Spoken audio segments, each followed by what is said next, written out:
Hello guys, welcome or welcome back to Edugiri. I hope all of you are doing great, all of you are fine and safe. अगर आप पहली बार एजुगिरी पर आए हैं तो मैं बताना चाहती हूँ कि हम हर रोज़ यहाँ पर द हिंदू का एनालिसिस करते हैं which is going to help you in preparing for the exam right. और ये हर रोज़ होता है, एवरी डे टेक्स प्लेस। तो यहाँ पर 6 PM पे हर रोज़ द हिंदू का एनालिसिस होता है and the best part is we are the only channel जहाँ पर हम आपको नोट्स भी बनवा रहे हैं। आपने नोट्स बना लिए, आपने नोट्स लिख लिए, तो आपका बहुत ज़्यादा काम हो गया। अब आपको सिर्फ और सिर्फ ये नोट्स रिवाइज करने हैं, ठीक है ना। 1 hour दोगे and you are done with your current affairs, ठीक है। चलिए स्टार्ट करते हैं। अगर आपने अभी तक इस सेशन को लाइक नहीं किया है तो प्लीज़ लाइक कर दीजिए, सब्सक्राइब नहीं किया चैनल को सब्सक्राइब कर दीजिए, अपने फ्रेंड्स के साथ नहीं शेयर किया अबाउट दिस चैनल तो क्या ही फ्रेंड हो यार तुम, बताया नहीं तुमने। With big wins ruling parties back in power in Arunachal Sikkim. तो अब यहाँ पर पोल्स हुए, जनरल इलेक्शंस हुए, तो यहाँ पर हमको समझना है जनरल इलेक्शंस हुए, ठीक है ना। जब हम जनरल इलेक्शंस बोलते हैं तो कौन से इलेक्शंस हुए? लोकसभा के इलेक्शंस हुए, ठीक है ना। लोकसभा के इलेक्शंस हुए, हमने एमपी चुनना है अपना, जिनके साथ सबसे ज़्यादा एमपी होंगे वो एमपी प्राइम मिनिस्टर बन जाएगा। क्लियर? इतना कॉन्सेप्ट क्लियर है, ठीक है। बट साथ साथ में इलेक्शंस हुए स्टेट के भी, कुछ कुछ स्टेट के इलेक्शंस भी थे। सिक्किम, अरुणाचल प्रदेश, उड़ीसा, इनके स्टेट के इलेक्शंस, मतलब इन्होंने सीएम भी चुनना था और पीएम एमपी भी चुनने थे, राइट। तो वहां पे स्टेट के जो रिजल्ट्स हैं वो आ गए हैं।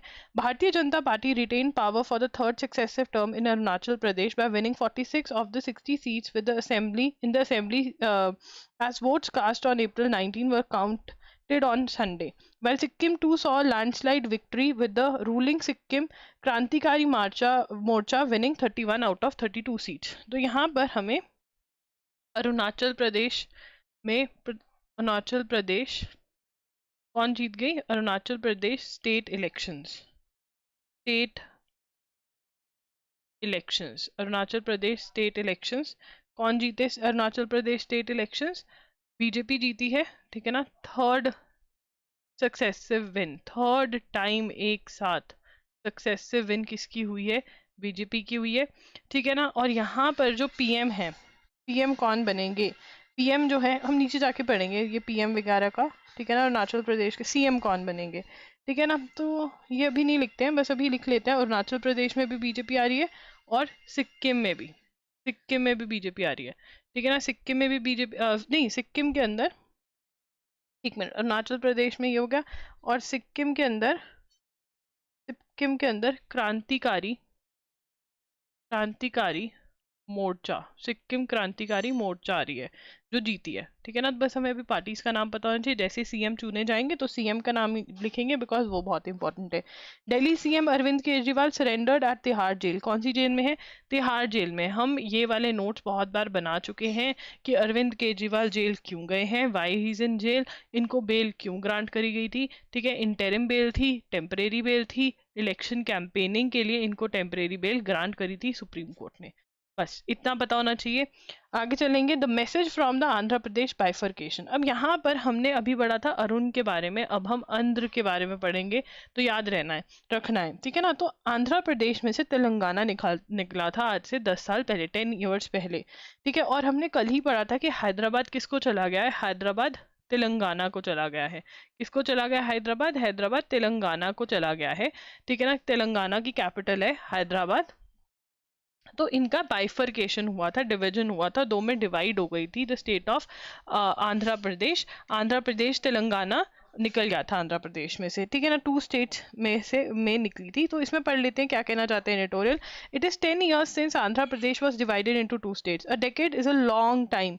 10 years, 1 decade is equal to 10 years होता है। ये आपको पता होना चाहिए, न्यूज़पेपर में बहुत यूज होते हैं ये वर्ड, ठीक है। वो कह रहे हैं कि बहुत टाइम था, 10 सालों का, कि आप बहुत ज़्यादा सेटलमेंट वगैरह कर सकते थे। Andhra Pradesh and Telangana are moving on. Telugu speaking society today on both sides of political division. तो यहाँ पे दोनों में ही तेलुगु स्पीकिंग है, ठीक है ना। लैंग्वेज दोनों की ही सेम है, बट यहाँ पर डिवीजन हुई क्यों? वो कहते हैं कि जो तेलंगाना वाले एरिया है उनको ये लगता था, या मे बी होता भी हो सच में, कि उनको वो इतने ज़्यादा प्रेफर्ड नहीं है। आंध्रा वाली साइड जो है वो ज़्यादा प्रेफर्ड करी जा रही है, they were more preferred.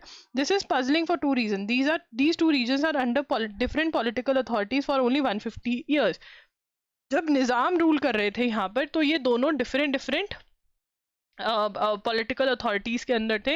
Nizam gave away the coastal districts and ceded districts that came to be called Rayalaseema to the European powers. तो निजाम ने जो कोस्टल डिस्ट्रिक्ट्स थे वो किसको दे दिए थे, वो ब्रिटिशर्स को दे दिए थे। Historically they were ruled from Golconda and Hyderabad for a long time. वैसे ये वाले जो एरियाज थे तेलंगाना आंध्रा के, ये नॉर्मली हैदराबाद और गोलकोंडा से ही ये चलाए जाते थे, ठीक है। और 1956 में ये दोबारा एक हो गए थे, ठीक है। अब यहाँ पर ये क्लैट ओनली क्वेश्चन है, ये क्लैट ओनली क्वेश्चन है कि भाई ये पहले किसके अंडर थे, क्या था, ठीक है। तो ये क्लैट वाले वीडियो को यहीं पे रोकेंगे और ये पूरा का पूरा नोट डाउन करेंगे। क्या नोट डाउन करेंगे कि ये पूरा का पूरा, या फिर मैं वापस आ जाऊंगी दोबारा से, एक हमने पहले भी करना है, मुझे याद दिला देना, ठीक है। अब यहाँ पर तो हमें क्या पता चलता है, बाकी सबको क्या रखना है कि हैदराबाद, तेलंगाना और आंध्र प्रदेश अलग अलग हो गए थे आज से 10 साल पहले, ठीक है ना। और हैदराबाद जो है अब तेलंगाना की कैपिटल है, उसका आंध्र प्रदेश से कुछ लेना देना नहीं है, इतना याद रखना है। क्लैट वालों के लिए ये वाला पार्ट इंपॉर्टेंट है, हम थोड़ी देर में डिटेल में पढ़ेंगे। The protocol of 2011 to 1974 agreement. अब यहाँ पर क्या बात हो रही है, अब देखिए जब ना इलेक्शन कैंपेनिंग चल रही थी तो नरेंद्र मोदी जी ने, जो हमारे प्राइम मिनिस्टर थे, अब आगे देखते हैं कौन बनता है, ठीक है ना। तो उन्होंने क्या बोला था, उन्होंने कहा था कि काचा थीवू जो है, जो श्रीलंका को दे दिया, किसने श्रीलंका को दे दिया, कांग्रेस पार्टी ने। और जो तमिलनाडु में तब पार्टी कौन सी थी स्टेट में, डीएमके, उन दोनों ने, कांग्रेस और डीएमके ने मिलकर जो काचा थीवू जो है किसको दे दिया, ये एक आइलैंड है, ठीक है, उसको दे दिया, श्रीलंका को दे दिया। तो नरेंद्र मोदी जी ने इस पे क्वेश्चन उठाया कि ऐसे कैसे दे दिया, ठीक है ना। तो इसी बात पे रिप्लाई दिया था कांग्रेस के एक लीडर ने। कांग्रेस लीडर ने कहा कि 2015 का लैंड बाउंड्री अग्रीमेंट जो बांग्लादेश के साथ हुआ, ठीक है, वो भी तो आपने दिया ना, लैंड क्यों दिया, मत देते। तो अब इसके बारे में हम पढ़ेंगे। सबसे पहले हमें काचा थीवू के बारे में पता होना चाहिए, इस बार बहुत ज्यादा न्यूज में रहा है। तो काचा थीवू अग्रीमेंट, ठीक है ना, काचा थीवू अग्रीमेंट कब हुआ, ठीक है, ये अग्रीमेंट हुआ इन 1974, ठीक है ना। Congress and DMK gave away gave away the island of Kacha Thivu to Sri Lanka. तो अभी ये जो आइलैंड है ये किसका है, श्रीलंका है। अब इससे हमारा क्या प्रॉब्लम क्या हुई कि हमने इनके साथ एक और अग्रीमेंट भी किया था इसके बाद, जिसके अंदर हमने फिशिंग राइट्स भी गिव अप कर दी थी, फिशिंग राइट्स गिव अप कर दी थी। और आज की डेट में जब हमारे फिशरमैन यहाँ चले जाते हैं, उनको अरेस्ट कर लिया जाता है, उनको छोड़ भी दिया जाता है, उनकी बोट्स रख ली जाती हैं। तो इसीलिए ये बोला जा रहा था। अब यहाँ पर बात हो रही है कौन से अग्रीमेंट की, 2015 के अंदर जो बांग्लादेश के साथ अग्रीमेंट हुआ। कौन सा अग्रीमेंट की बात करी जा रही है यहाँ पे, 2015 में बांग्लादेश के साथ अग्रीमेंट हुआ, ठीक है ना। तो यहाँ पर लिखेंगे 2015 agreement, 2015 agreement with Bangladesh, 2015 agreement with Bangladesh. तो 2015 अग्रीमेंट विद बांग्लादेश में हमने क्या किया, हमने ट्रांसफर्ड, ठीक है ना, transferred 111 Indian enclaves to Bangladesh transferred. इसका 2011 से ही चला आ रहा था चीजें, 2015 में अग्रीमेंट हुआ, ट्रांसफर्ड 51 इनक्लेव। तो हमारे पास कम आया लैंड, उनके पास ज्यादा आया। बट इसमें क्या हुआ था, इसमें वो कह रहे हैं while on paper the exchange of enclaves between India and Bangladesh में seem like a loss of Indian land to Bangladesh, the actual scenario is quite different. The enclaves are located deep inside the territory of both countries and there have been no physical access to them from either country. तो यहाँ पर वो कह रहे हैं कि हमने जो हमारे पास इनक्लेव्स हैं वो डीप इंडिया के अंदर सिचुएटेड है, जो उनके इनक्लेव्स है, मतलब ये डीप इंडिया में सिचुएटेड है। और ये वाले जो इनक्लेव्स थे 111 जो इंडिया जिन पे राज करने चाहता था, ये बांग्लादेश में सिचुएटेड थे। तो वो कहते हैं कि एक्चुअल सिचुएशन थी कि हम इन पे रूल नहीं कर सकते थे, ना बांग्लादेश वाले हमारे ऊपर, ना हम उनके इनक्लेव्स के ऊपर। तो एक्चुअल में सिचुएशन यही थी कि वो बांग्लादेश वाले पे बांग्लादेश रूल कर रहा था, इंडिया वालों पे इंडिया। ऑन पेपर बस एक साइन हो गया, ठीक है, ये बताया जा रहा है। तो 2015 में बांग्लादेश के साथ हमारा एक जमीन एक्सचेंज का अग्रीमेंट हुआ था, ठीक है। उसके बाद criminal activity is mostly driven by combination of socio-economic factors, poverty। यहाँ पर थोड़ा मैं देख रही हूँ कि ये थोड़ा मतलब थोड़ा ब्रेक हो रहे हैं पिक्सल, मैं आगे से ध्यान रखूंगी, छोटा कॉपी करूंगी। criminal activity is mostly driven by a combination of socio-economic factors, poverty, wealth on the on one end, poverty on one end, unmet needs, desire, the recent interstate baby smuggling racket। क्या पता चला है? interstate baby smuggling racket. क्या पता चला है? किसके बारे में पता चला है? Inter state baby smuggling racket. Babies को उठा करके चोरी किया जाता था या फिर पेरेंट्स से लेकर के दूसरों को दिया जाता था। तो ये जो रैकेट है ये कहाँ पर था? बस्ट किसने बस्ट किया इसको? Busted by Telangana police. Telangana police, ठीक है ना। अब इसके अंदर क्या किया जाता था इस रैकेट के अंदर? And interstate gang smuggling children from Delhi and Pune and sold them to prospective parents in Telangana and Andhra Pradesh. बच्चों को कहाँ से उठाया जाता था? तेलंगाना पुणे से उठाया जाता था, और उनको दिल्ली पुणे से उठाया जाता था, और कहाँ पर बेच दिया जाता था? तेलंगाना आंध्र प्रदेश में। as many as 11 people were arrested for smuggling of as many as 50 babies in the past year. As per initial reports, the gang had been purchasing babies from 2 persons in Delhi and 1 person in Pune। ठीक है ना। या तो ये वो बच्चे होते थे जिनके पेरेंट्स उनको नहीं संभाल सकते थे बिकॉज दे आर पुअर, या फिर ये उन हॉस्पिटल्स में से बच्चे उठाए जाते थे। या तो poverty of biological parents was the reason, या फिर जो हॉस्पिटल्स के अंदर जहां पर सिक्योरिटी अच्छी नहीं होती थी वहां से ये बेबीज उठाए जाते थे और बेचे जाते थे। ठीक है ना। अब ये क्यों होता था? कौन खरीद रहा है इन बच्चों को? अडॉप्ट करना चाहते हैं जो बच्चे, पर अडॉप्ट क्यों नहीं कर लेते? ऐसे खरीद क्यों रहे हैं? क्योंकि अडॉप्शन के लिए 2 to 4 years वेट करना पड़ता है। आप कहोगे इतना क्यों वेट करना पड़ता है?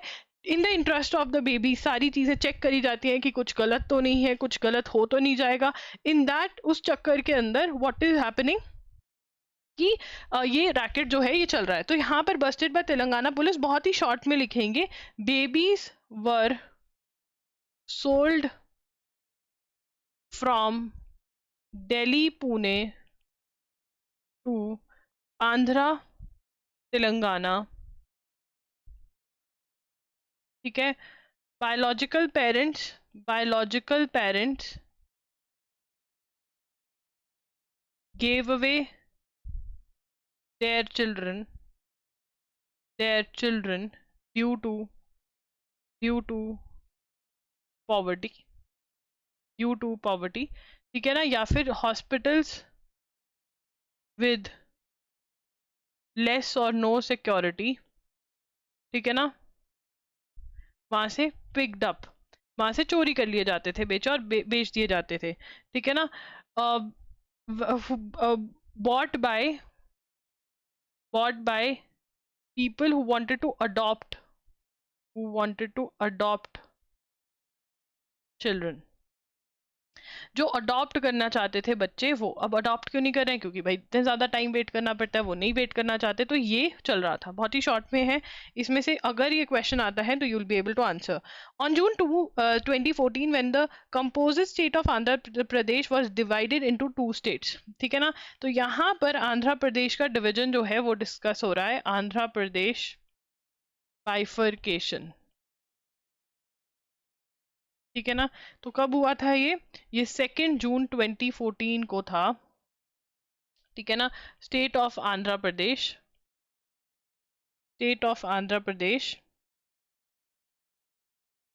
Divided into 2 states। People were angry.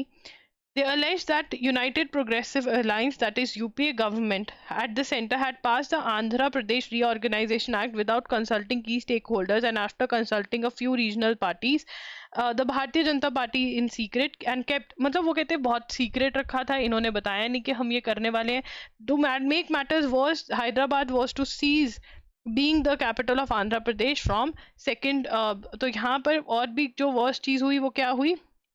इनको वर्स्ट चीज क्या लगी कि हैदराबाद को तेलंगाना का, ठीक है ना, Hyderabad was made capital of Andhra Pradesh from 2 जून 2024, मतलब इस साल से। ठीक है ना। तो हैदराबाद अब किसकी कैपिटल है? तेलंगाना की। To know that what has changed in Andhra Pradesh and Telangana today, it is crucial to look back. Prime minister Jawaharlal Nehru consented to carving out the state of Andhra Pradesh from Madras state in 1953, but only after the freedom fighter Poti Sri Ramulu began a fast unto death for a separate state in 1952 and died in the process. At the time, the new state of Andhra, which included Rayalaseema and coastal Andhra, did not include Hyderabad state. It was after only several deliberations that Andhra Pradesh, including Hyderabad state, came into being on 1st November 1956. ठीक है ना। तो यहाँ पर अगर हम making of Andhra, ठीक है ना, आंध्रा जो स्टेट है वो कैसे आई, अगर हम वो देखें तो आंध्रा जो स्टेट है वो कहाँ से निकली है? मद्रास से निकली है। This is important. 1953 में PM Jawaharlal Nehru consented to carve out state of Andhra from Madras. ठीक है ना। आफ्टर किसने अपनी जान गंवाई? आफ्टर फ्रीडम फाइटर पोती freedom fighter Shri Ramulu began fast unto death and died in 1953 in the process he died। ठीक है। और उसके बाद कब बनी? 1956 state of Andhra Pradesh including Hyderabad was formed। ठीक है ना। अब इसके बाद आंध्र प्रदेश निकला। तो यहाँ से क्वेश्चन क्या आ सकता है? सबसे पहला क्वेश्चन, आंध्र प्रदेश कहाँ से निकला है? From the state of Madras. किस फ्रीडम फाइटर ने फास्ट अनटू डेथ किया था? ये। ठीक है। उसके बाद फिर यहाँ पर 1956 में हैदराबाद के इंक्लूडिंग बन गया था। ठीक है। फिर क्या स्टार्ट हुई? तेलंगाना की आवाज। तेलंगाना वायलेंट एजिटेशन कब हुई? 1969 में। Violent agitation between people of Andhra and Telangana. Andhra और तेलंगाना में हुई। ठीक है ना। Telangana agitation in 1969, though the agitation died down, the people of Telangana remained angry. This led to agitation by 2013-14 led by K Chandrasekhar Rao of the Telangana Rashtra Samiti. The union government accepted the agitators demand for separate statehood। तो यहाँ पर फिर कब हुई agitation? 2013-2014 में। agitation led by K Chandrasekhar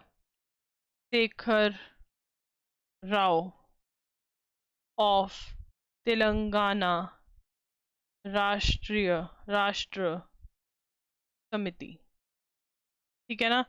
union government accepted the demand for a separate state। तो फिर तेलंगाना की स्टेट बनी। एंड तेलंगाना में mister Rao became the first chief minister of Telangana. ठीक है ना। First chief minister of Telangana, he became the first CM. ठीक है। चलिए आगे चलते हैं। उसके बाद political observers believe that such. तो यहाँ पर ये कह रहे हैं कि ना तेलंगाना वालों को सेकंड क्लास ट्रीटमेंट दिया जाता था, उस रीजन के लोगों को, एंड तभी उन लोगों की डिमांड थी कि आंध्रा वालों को थोड़ा ऊपर का ट्रीटमेंट दिया जाता था। इन लोगों के साथ अग्रीमेंट भी क्या था? Gentleman's agreement 1956। The agreement was signed to provide safeguard to the people of Telangana, safeguard including distribution of revenue and industries, representation in cabinet। तो यहाँ पर by Telangana history, by Telangana was carved out। Telangana क्यों निकाला गया? तेलंगाना इसलिए निकाला गया, जो कहा जाता है कि Telangana area thought that their area was not was properly not properly represented represented ठीक है ना. For this gentleman's agreement of 1956 was signed,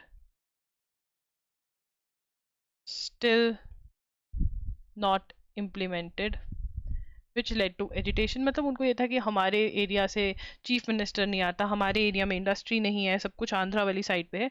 तो दिस इज द थिंग. ठीक है, बहुत ही शॉर्ट में लिखवाया है, कुछ ज़्यादा बड़ा नहीं है. इतने शॉर्ट में आपको स्टोरी समझ में आ गई कि तेलंगाना क्यों कार्व हुआ आंध्र प्रदेश से.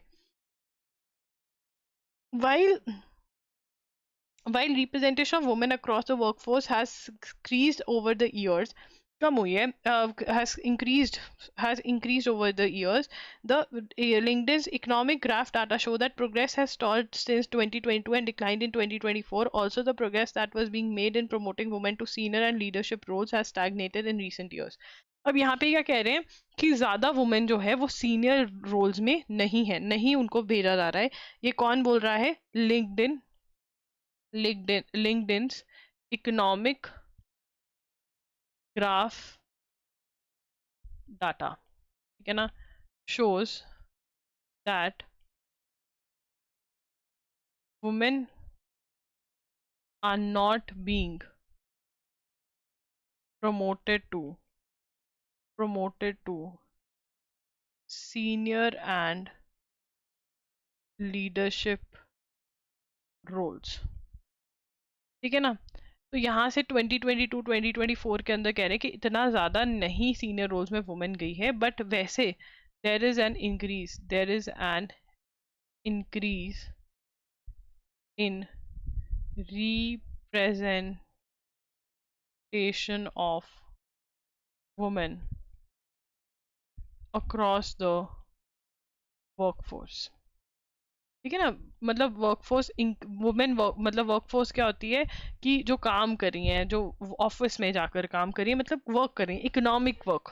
गेन इकोनॉमिक जो घर का काम है वो तो औरतें कर ही रही हैं, बट वर्कफोर्स का पार्ट बन रही हैं बहुत, और उसमें एक इंक्रीज दिखा है. बट अगर हम सीनियर लीडरशिप रोल्स में देखें तो इतना ज़्यादा वुमेन जो है इतने रोल्स में नहीं है. आ जाएंगे आने वाले टाइम में, आई थिंक विद टाइम आ जाती हैं. इतना वर्कफोर्स ज्वाइन करी है. Most women in senior positions are employed in sectors such as health care, education, administrative and support services. The number of women employed across all positions is poor in the manufacturing, construction, oil and gas industries. LinkedIn found that these trends from self-reported data by more than 1 billion members across 41,000 skills. तो यहाँ पर ये पता चल रहा है. तो कौन कह रहा है? लिंक्डइन का इकोनॉमिक ग्राफ डाटा कह रहा है कि जो वुमेन जो लीड रोल्स में है वुमेन वो कम हो गई हैं कोविड के बाद specially. Real Madrid withstood a Borussia Dortmund barrage to win the Champions League. तो Champions League बहुत ही इंपॉर्टेंट है क्योंकि ये हर एग्जाम में ऑलमोस्ट पूछी जाती है. चैंपियंस लीग कौन जीता? Real Madrid. ठीक है ना. 15th time from बोरशिया. रशिया के आगे बो लगा दो. ठीक है ना. डॉटमुंड. फुटबॉल के यार ये इंपॉर्टेंट है स्पेशली. ये PYQ पता है किसका है? JMI LLB का PYQ है ये. बाकी सबको भी याद रखना है. ठीक है ना. जब मैं इसे PYQ बताती हूँ कमेंट में आते मैम फिर हम नहीं याद करें. क्यों, तुम क्यों नहीं याद करो? याद करना पड़ेगा, भागो मत. अब नॉर्थ कोरिया ने क्या किया साउथ कोरिया के साथ? नॉर्थ कोरिया ने पूप भेज दी साउथ कोरिया में. ठीक है, बलून में डाल डाल के 1000 बलून्स भेज दिए, जिसमें क्या भेज दिया? वेस्ट भेज दिया और पूप भेज दी, पॉटी. बाय गॉड, ऐसे पड़ोसी हैं बताओ. Former president Ahmadinejad to contest for Iran's president post. In Iran's hardline former president on Sunday registered his candidacy for a presidential election this month. तो यहाँ पर अब ये हमको याद करने की जरूरत है नहीं. पहले देखो प्रेसिडेंट बनता कौन है. ठीक है ना. जो प्रेसिडेंट बनेगा ईरान का उसके बारे में हमको सब कुछ जानना है. अब जिसकी डेथ हो गई है उसके बारे में हम सब कुछ जान चुके हैं. उसके बाद Mexico votes in elections that will throw up its first women president, क्योंकि दोनों ही कैंडिडेट्स जो हैं दे आर वुमेन। तो मैक्सिको में देखते हैं कौन जीतते हैं, फिर उसके बाद नोट करेंगे, अभी नोट नहीं करेंगे। China probe successfully lands on far side of moon, ठीक है, चाइना का ये नोट करेंगे। China's Chang E6 lunar probe successfully landed on far side of moon to collect samples, ठीक है ना। Down in the immense south pole Aitken basin, ठीक है, कहाँ पर, set down in south pole Aitken basin, ठीक है, ये क्या है, one of the largest known impact, मतलब जो बड़े बड़े खड्डे बन जाते हैं कुछ बजने की वजह से मून पर, ठीक है ना। और ये सोलर सिस्टम का लार्जेस्ट क्रेटर है, वहां पर इन्होंने लैंडिंग करा दिया, किन्होंने, चीनियों ने, ठीक है ना, चाइनीज वालों ने, शेंग 6, ठीक है, successfully landed lunar probe landed on the far side of moon. किसका है, चाइना का। दिस इज इंपॉर्टेंट क्योंकि हमारा चंद्रयान 3 वाला इशू है, तो इसलिए इंपॉर्टेंट है। निपाह क्या है, एक वायरस है जो बैट से पिग में आया था और पिग से ह्यूमन में आया था, और अब ह्यूमन टू ह्यूमन भी ये फैल जाता है, ठीक है। निपाह वायरस हमारे यहाँ पर ज्यादा ये केरला में होता है, इंडिया में केरला साइड पे होता है ये। Scientist at the institute of advance virology at Thonakal here have developed a novel way of generating non-infectious Nipah virus like particles in the laboratory। तो यहाँ पर हम देखेंगे कहाँ पर ये इतनी बड़ी चीज हो गई है। Scientists at institute of advanced virology, that is IAV at Thonakal,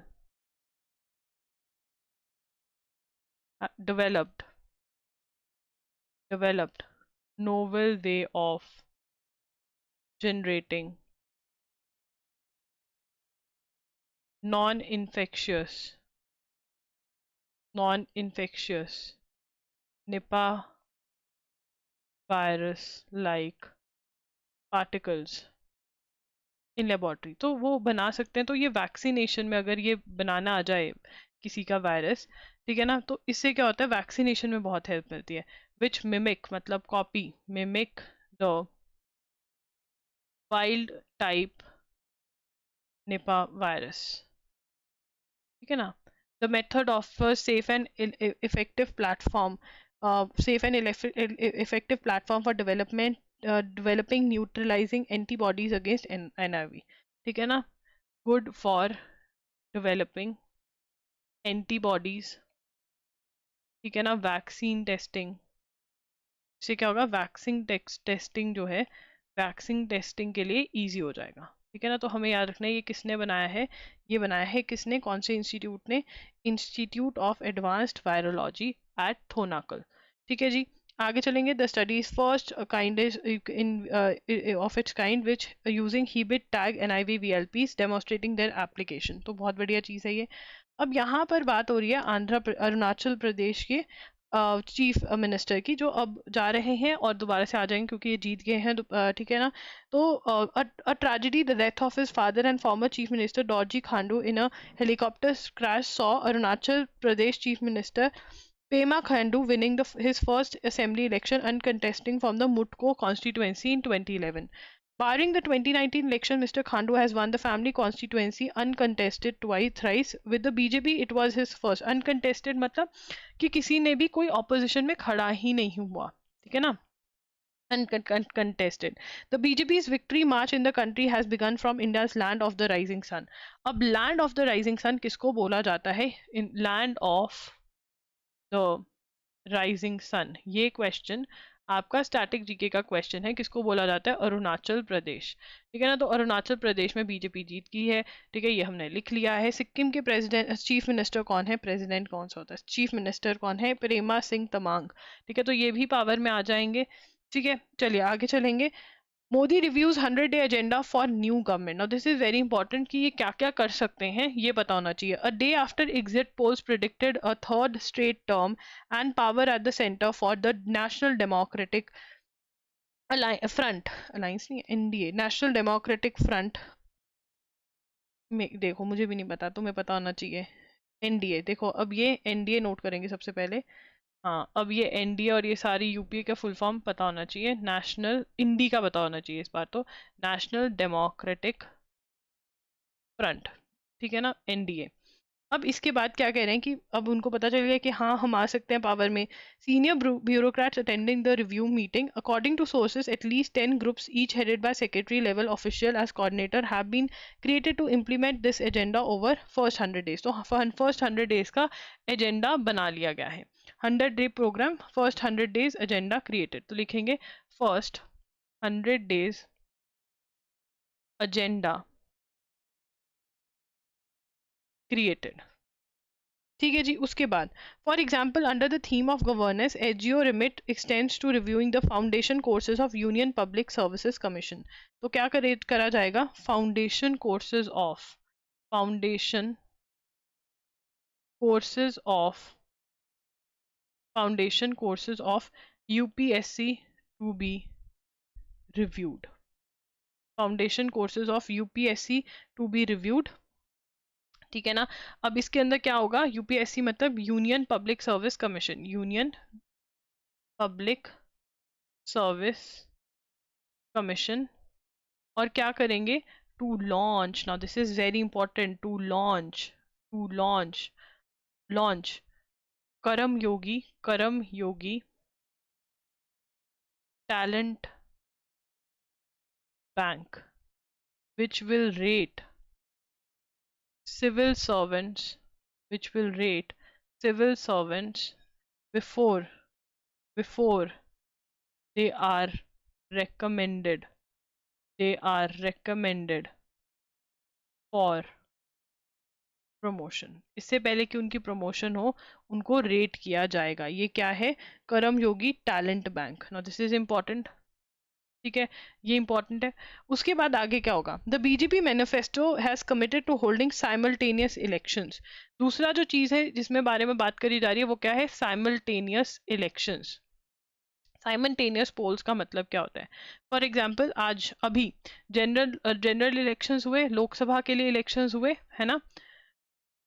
अब आगे से वो कह रहे हैं कि लोकसभा के साथ साथ सभी स्टेट इलेक्शंस, स्टेट के जो इलेक्शंस हैं, लेजिस्लेटिव असेंबली के जो इलेक्शंस हैं वो भी साथ में होंगे। ठीक है ना, same time, elections at same time. इसके हेड कौन थे जो हाई कमिटी, लेवल कमिटी बिठाई गई थी? रामनाथ कोविंद, रामनाथ कोविंद। और यहाँ पर भी उन्होंने रिकमेंड किया कि हाँ इलेक्शंस एक साथ हो जाने चाहिए। तो यहाँ पर वो Lok Sabha and assemblies and sources से that coming up with a common electoral roll which is key to that exercise is a part of 100 day plan. तो यहाँ पर क्या लेकर आएंगे? Common, making of common electoral, common electoral roll, ये बनेगा common electoral role बनेगा। 100 days के विद इन ये प्लान है उनका। 100 डेज के विद इन ये प्लान है उनका। ठीक है, उसके बाद mister Modi also chaired review meetings. Cyclone Rimal के बारे में बात करी, हीट वेव्स के बारे में बात करी, जो फायर लग रही है जगह जगह पे उसके बारे में बात करी। ठीक है, इन सब चीजों के बारे में बात हुई। नागालैंड में फ्लड्स आए उनकी बारे में बात हुई। Let us dedicate next 25 years for विकसित भारत सेज मोदी। अब यहाँ पर एक उन्होंने आर्टिकल लिखा है, mister Modi his note title new संकल्प फॉर साधना। क्या बोल रहे हैं वो? न्यू संकल्प फ्रॉम साधना। मतलब mister Modi wrote a note। ठीक है ना, और इसमें क्या मतलब है? New resolutions from reflections. ठीक है ना, इट रेफर टू स्वामी विवेकानंदा। अब यहाँ पे क्या है, स्वामी Vivekananda had said in 1897 that we must dedicate the next 50 years solely for the nation. This is very very important. 1897 में स्वामी Vivekananda said in 1897 that we must dedicate the next 50 years solely for the nation. और जब उन्होंने ऐसा कहा तो अगले 50 years में हम आज़ाद हो गए थे. Exactly 50 years after this call, Bharat gained independence in 1947. 1947 में भारत ने इंडिपेंडेंस गेन कर ली. Today we have the same golden opportunity. Let's dedicate the next. अब मोदी जी क्या कह रहे हैं? Dedicate next 25 years solely for the nation. Next 25 years आप nation Bharat के नाम कर दीजिए. ये अपना मत सोचिए, देश का सोचिए, देश के हित के बारे में बात करें. ठीक है ना. Our efforts will create a strong foundation for the coming generation. जो आने वाली जनरेशन है उनके लिए स्ट्रॉन्ग फाउंडेशन हो जाएगी. And the coming centuries taking Bharat to new Heights.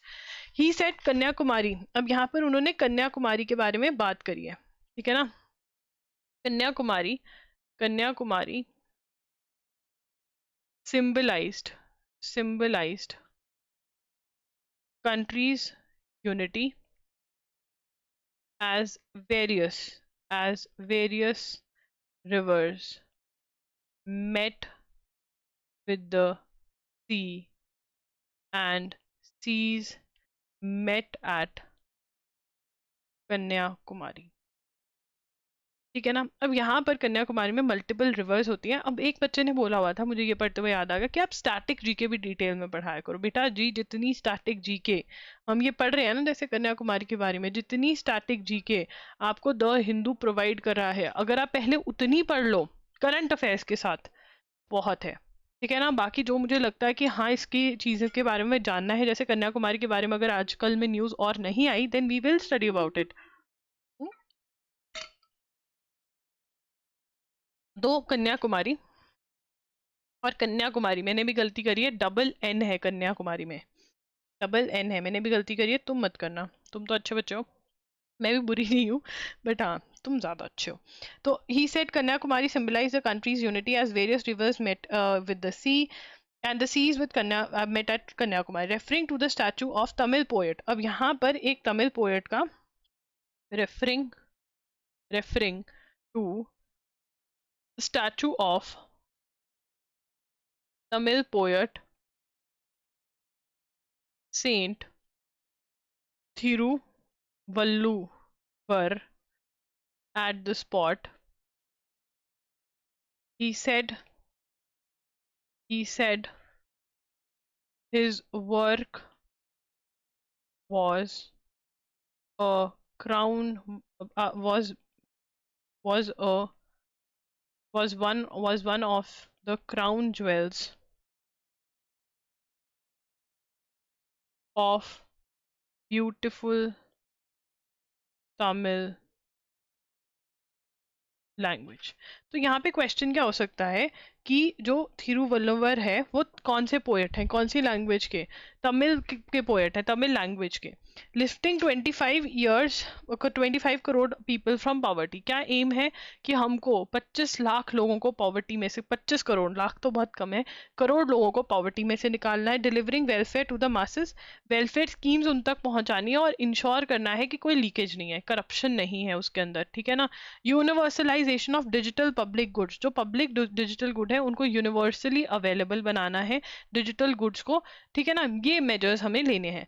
We will need to make several changes to move forward in the global scenario.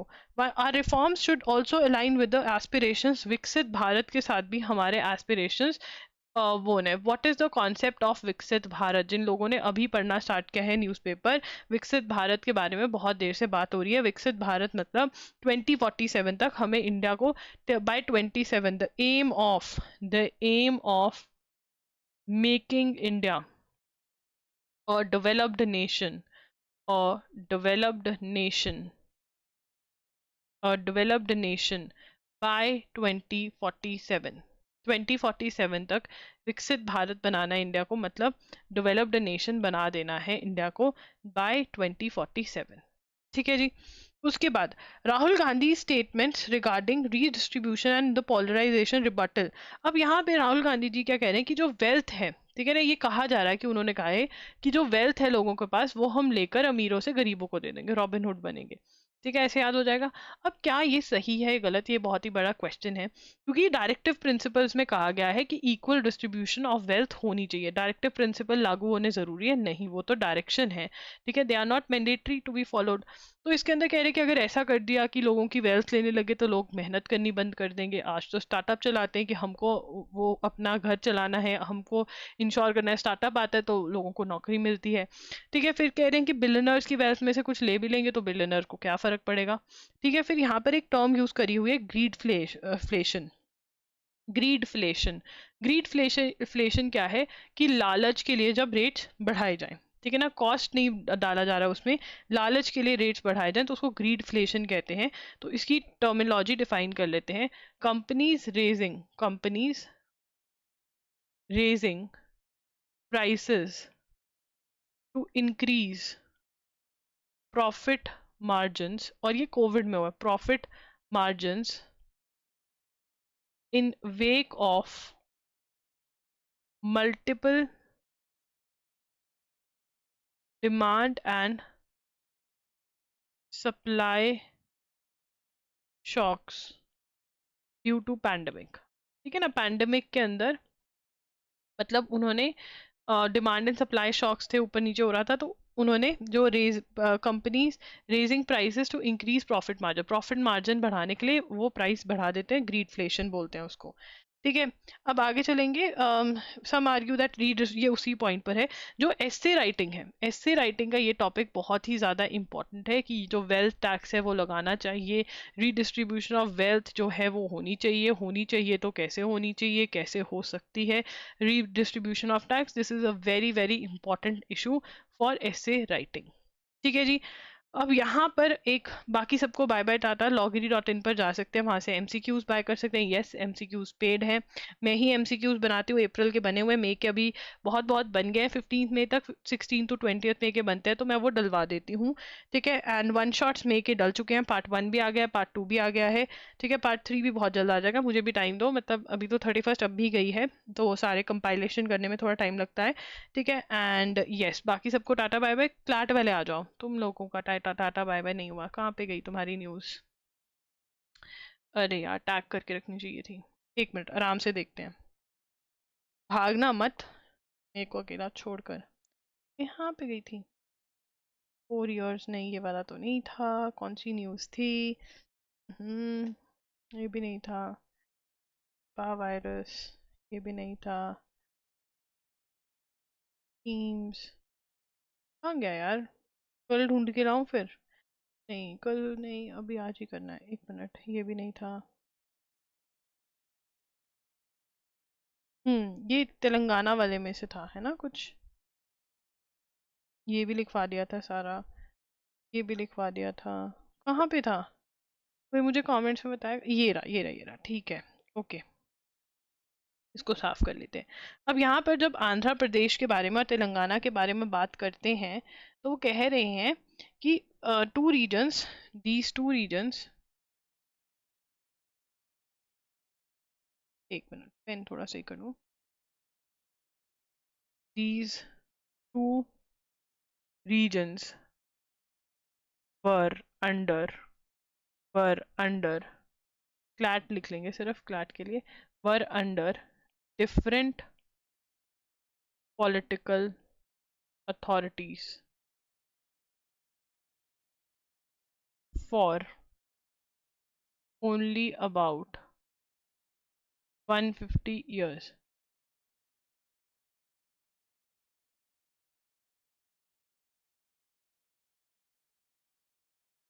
Before the Nizam gave away coastal districts and ceded districts that came to be called Rayala Sima to the European powers. Historically, they were ruled from Golconda and Hyderabad for a long time. They were together again since 1956. तो यहाँ पर ना ये हमारे since 1956, तो ये जो है क्लैट के लिए इंपॉर्टेंट है कि निज़ाम ने कौन से रीजन्स दे दिए थे, कोस्टल डिस्ट्रिक्ट दे दिए, सीडेड डिस्ट्रिक्ट दे दिए थे, उनको राय याल्दा सीमा नाम दे दिया था, ब्रिटिशर्स को दे दिए थे ये, बाकी सब अपने पास रखा था. So yes guys, do like this session, do share with your friends about us and do subscribe to our channel and do comment कि आपको ये कैसा लगा. आप कॉमेंट करेंगे तो हमारी रीच बढ़ेगी, लोगों को पता चलेगा कि हम एक्चुअली हेल्पफुल है एंड हमारे व्यूज़ बढ़ेंगे. दैट्स इट, एजुगिरी साइनिंग ऑफ. मिलेंगे कल 6 बजे. Bye bye, take care.